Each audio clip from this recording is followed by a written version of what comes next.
हरे कृष्ण। आप सभी को कृष्ण जन्माष्टमी की ढेर सारी शुभकामनाएं। कान्हा जी आप सभी की मनोकामनाएं पूरी करे। आज के इस वीडियो में मैं आपको सुनाने वाली हूँ कृष्ण जन्माष्टमी के दिन सुनी जाने वाली भगवान कृष्ण के जन्म की कथा। कथा सुनने के बाद अगर आपको ये कथा पसंद आए तो वीडियो को लाइक करके कमेंट बॉक्स में जय श्री कृष्णा लिखना मत भूलिएगा। तो आइए सुनते हैं भगवान कृष्ण के जन्म की कथा। पौराणिक कथा के अनुसार जब द्वापर युग में धरती पर राक्षसों का अत्याचार बढ़ने लगा, तब धरती माता गाय का रूप धारण कर अपनी कथा सुनाने के लिए तथा अपने उद्धार के लिए ब्रह्मा जी के पास गई। तब ब्रह्मा जी के कहने पर सभी देवताओं और धरती माता ने मिलकर भगवान विष्णु का ध्यान किया। उस समय भगवान विष्णु अनंत शैया पर शयन कर रहे थे। ध्यान किए जाने पर भगवान की निद्रा भंग हो गई। तब भगवान ने ब्रह्मा जी और सभी देवताओं ने उनसे उनके ध्यान करने का कारण पूछा। तब धरती माता कहने लगी, हे प्रभु, इस पाप के बोझ से मैं दबी जा रही हूँ, मेरा उद्धार कीजिए। ऐसा सुनकर भगवान विष्णु कहने लगे, हे ब्रजमंडल में वासुदेव की पत्नी के गर्भ से मैं जन्म लूंगा। तुम सब देवता गण ब्रज भूमि में जाकर यादव वंश में अपना शरीर धारण करो। ऐसा कहकर भगवान विष्णु अंतर्ध्यान हो गए। इसके पश्चात ब्रजमंडल में आकर यदुकुल के नंद यशोदा के गोप गोपियों के रूप में पैदा हो गए। द्वापर युग के अंत में मथुरा में उग्रसेन नामक के राजा राज करने लगे। उग्रसेन के पुत्र का नाम कंस था। कंस ने उग्रसेन को बलपूर्वक सिंहासन से उतारकर कारागार में डलवा दिया और स्वयं राजा बन बैठा। कंस की बहन का नाम देवकी था, जिसे कंस बहुत प्यार करता था। जब कंस ने अपनी बहन देवकी का विवाह किया तो उसे विदा कराने लिए वे स्वयं रथ चलाकर आगे चलने लगा। अभी कंस रथ लेकर आगे बढ़ा ही था कि तभी जोर से आकाशवाणी हुई, हे कंस, जिस बहन को तू इतने प्रेम से विदा कराने के लिए ले जा रहा है, उसी बहन के गर्भ में 8वीं संतान जन्म लेगी और वही तेरी मृत्यु का कारण बनेगी।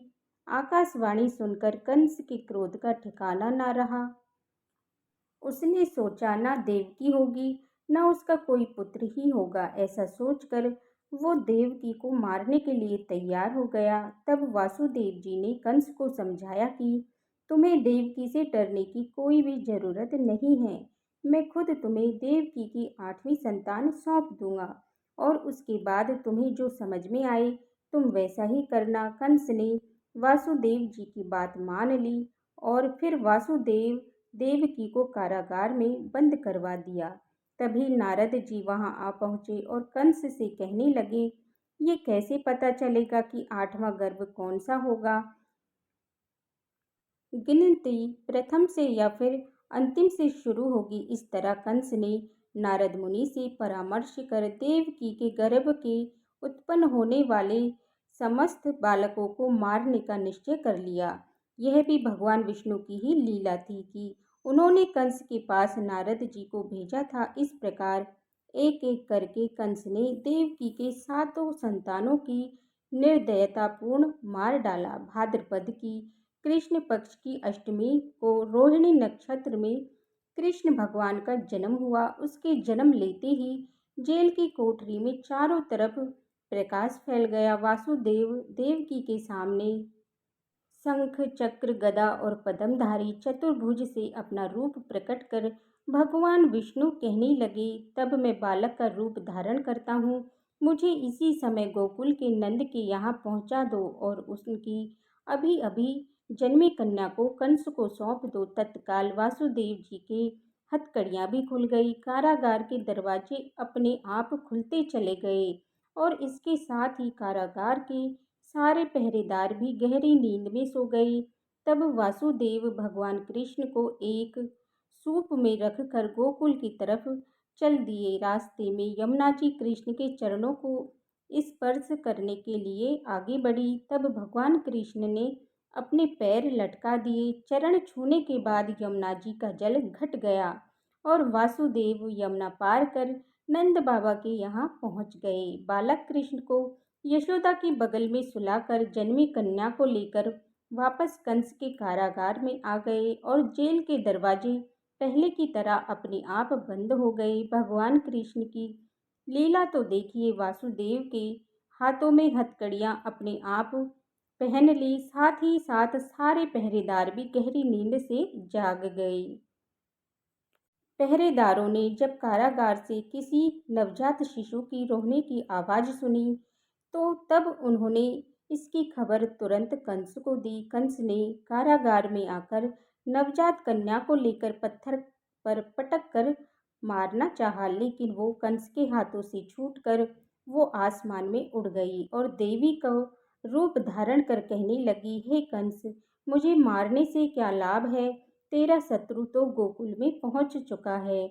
और ये सब देखकर कंस